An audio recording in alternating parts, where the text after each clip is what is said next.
I left my ex-wife with nothing. 6 months later, one phone call made me send her $60,000. Tonight, you'll hear what happened between those two moments and the quiet reasons that don't fit inside a bank transfer.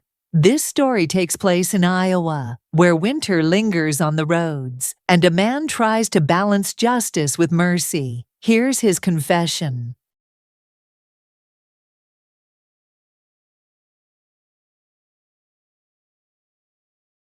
I left my ex-wife with nothing. 6 months later, one phone call made me send her $60,000. I'm still not sure whether that was justice or grace. My name isn't important. I live in a small town outside Des Moines, Iowa, the kind of place where the air smells like snow in November, and neighbors still wave at each other even when they don't remember why. For years, I believed life was math. You give, you get, you balance the books. Turns out, feelings don't care much for balance sheets. Sarah and I met at a 4th of July barbecue. She laughed at how bad I was at lighting sparklers. We dated 2 summers. Got married under a wooden arch wrapped in fairy lights and moved into a small rental near the edge of town. Back then, we didn't have much. 2 paychecks, 1 beat-up Subaru, and a baby on the way. We called that love. When Chloe was born, Sarah went back to work early. She said she didn't want to fall behind. I said I didn't mind the extra hours alone with the baby. We were a team. At least, that's how I wrote it in my head. Years passed like quiet snow. We learned the rhythm of Midwest winters. Boots by the door, salt on the steps, the windshield scraper that always slides under the passenger seat when you need it most. The house got a second-hand couch, a used washer, a Christmas tree that always leaned a little left. We didn't have much, but we had routine, and sometimes routine feels like safety. Then came the nights she started staying late at work. "Big project," she'd say, or "client dinner." The same calm tone every time, but the explanations started sounding pre-rehearsed, like a voicemail she'd memorized. One night, she texted, "Running late. Don't wait up." I didn't. Instead, I did what I never thought I would.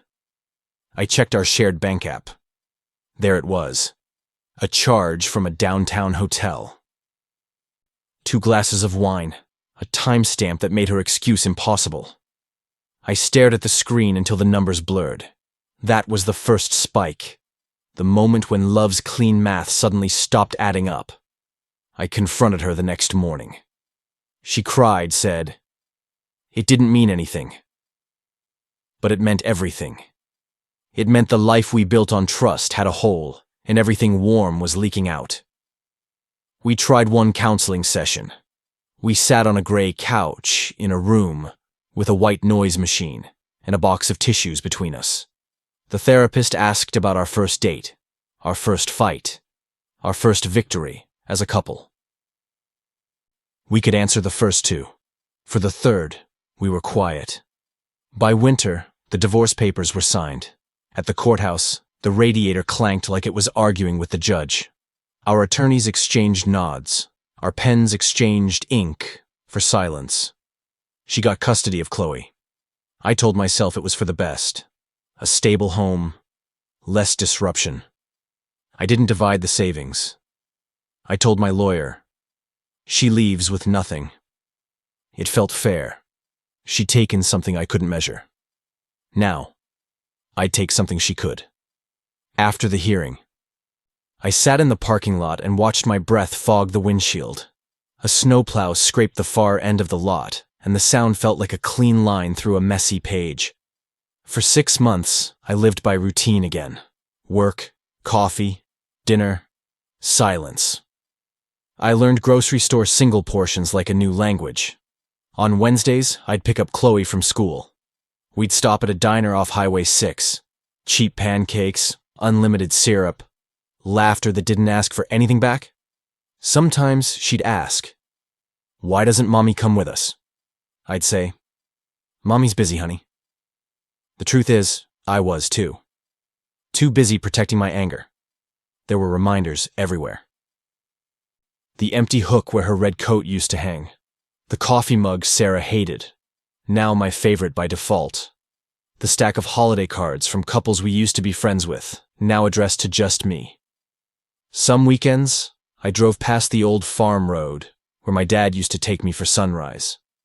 He sold most of it before the cancer made a decision for him. Part of what I kept from the divorce came from that sale.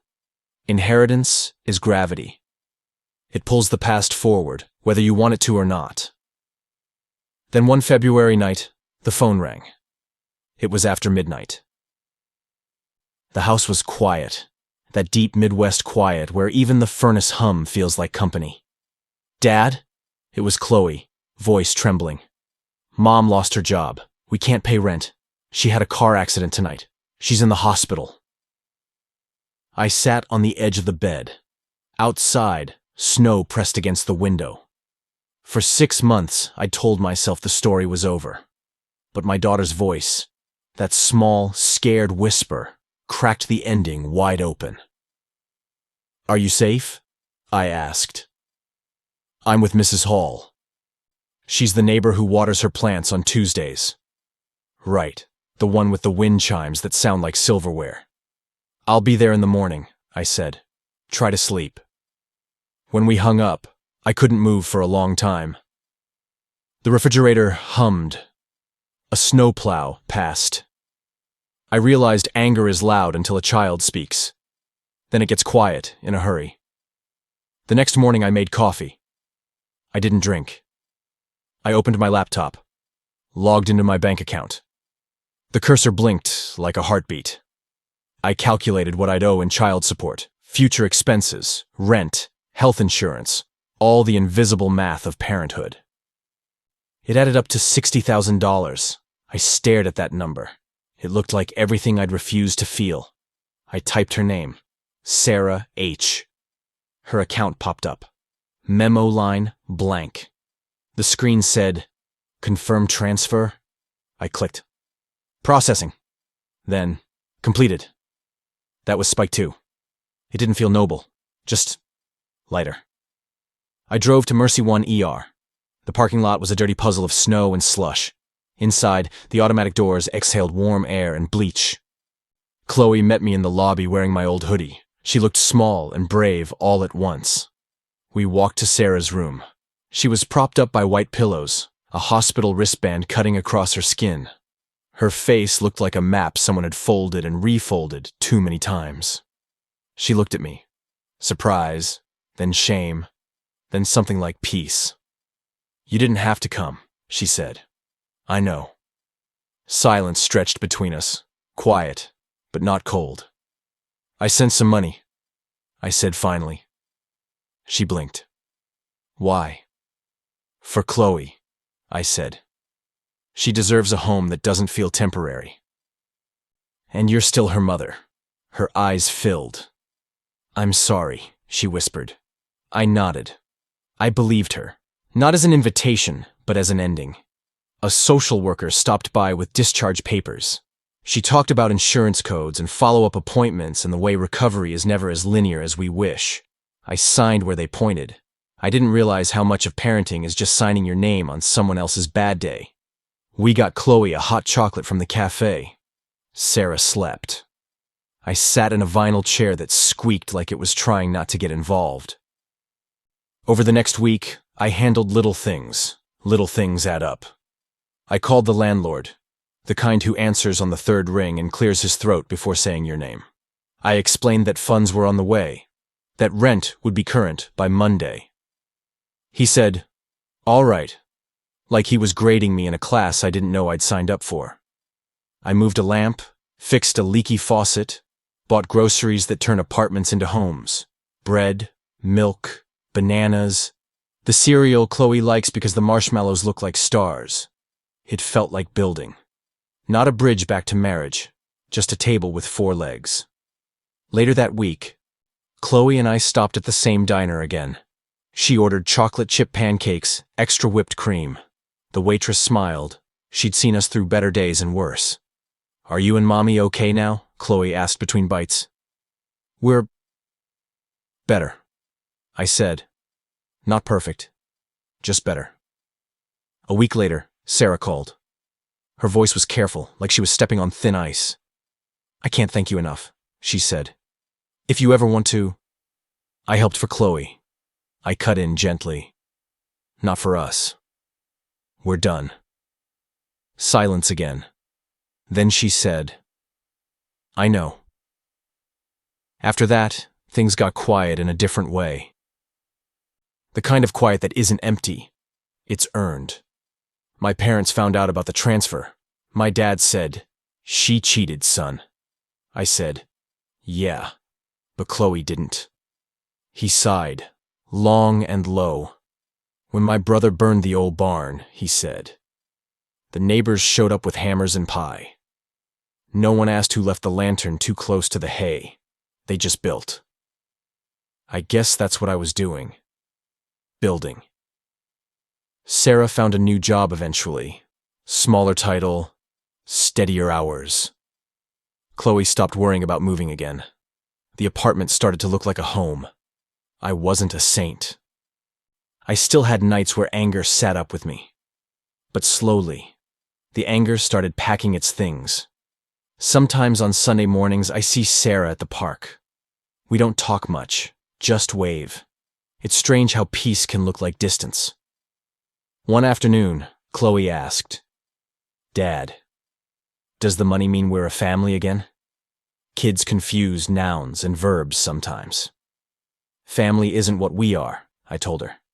"It's what we do." I started seeing a counselor.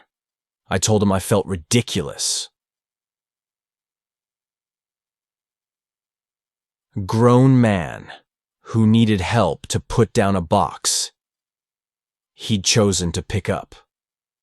He said, "Sometimes we carry things because we're good at carrying. That doesn't mean we should." We talked about justice and mercy like they were two hands on the same clock. I told him about the money. He asked if I felt manipulated. "No," I said. "I felt responsible." He nodded. Responsibility is love's boring cousin. Boring, but reliable. We made a plan. Not for reconciliation, for co-parenting. We set expectations, pickups, drop-offs, holidays. Who pays for what? When to swallow pride. When to call a timeout. Most of parenting is logistics. Most love is too. Spring in Iowa changes everything by refusing to change at once. One day ice, next day mud, then the first brave green like a rumor that might be true. Chloe joined a little soccer team where the kids chased the ball like bees. We sat on metal bleachers, with blankets and travel mugs. Sarah and I cheered at different volumes, smiled at the same goal.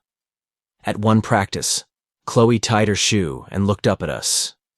"You're both here," she said, like she was observing a full moon. We were. Sometimes that's the whole story. Not long after, there was PTA night. Fluorescent lights, paper crowns on desks.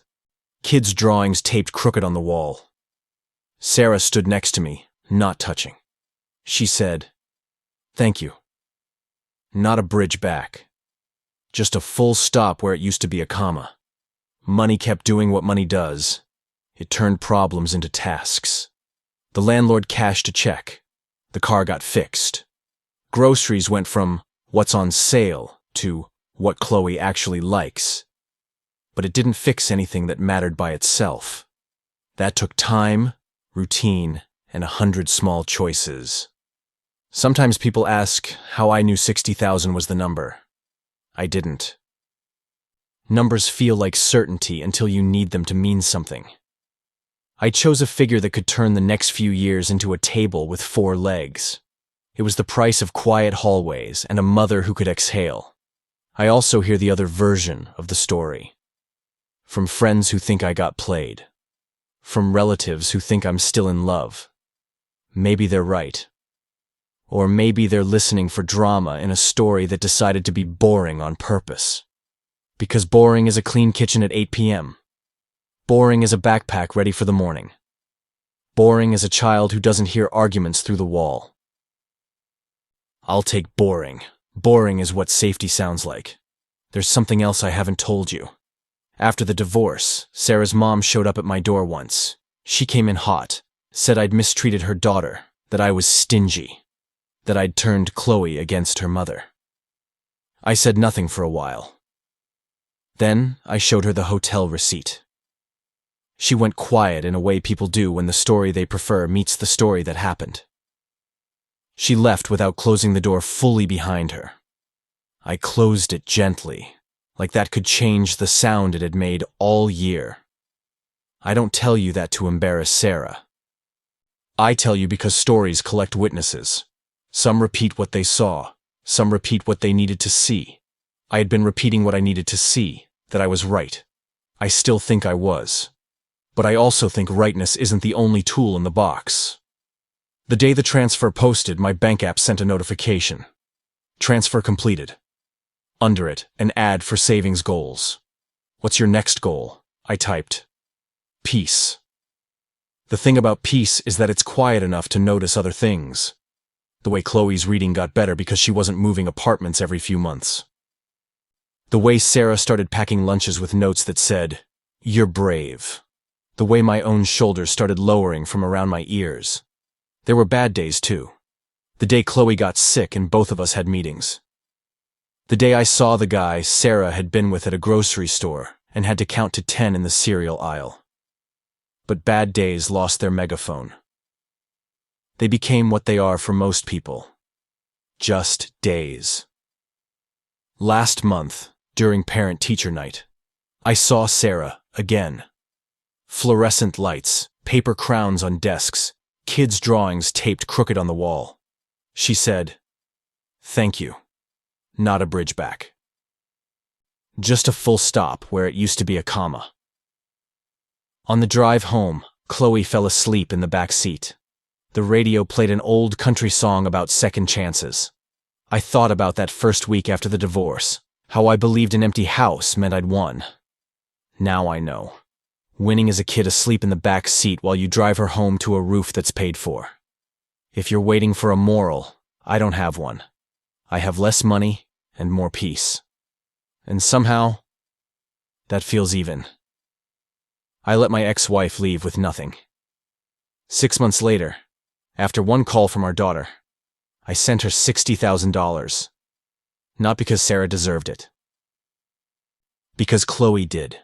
Because sometimes the cost of being right is paid by someone too small to understand the receipt, and that's my confession. Forgiveness doesn't always mean opening a door. Sometimes it just means you stop guarding it. He didn't send money to fix a marriage. He sent it so his daughter could sleep in a home that felt safe. And maybe that's the shape compassion takes when anger finally runs out. Would you have done the same? This is the Confession Stories.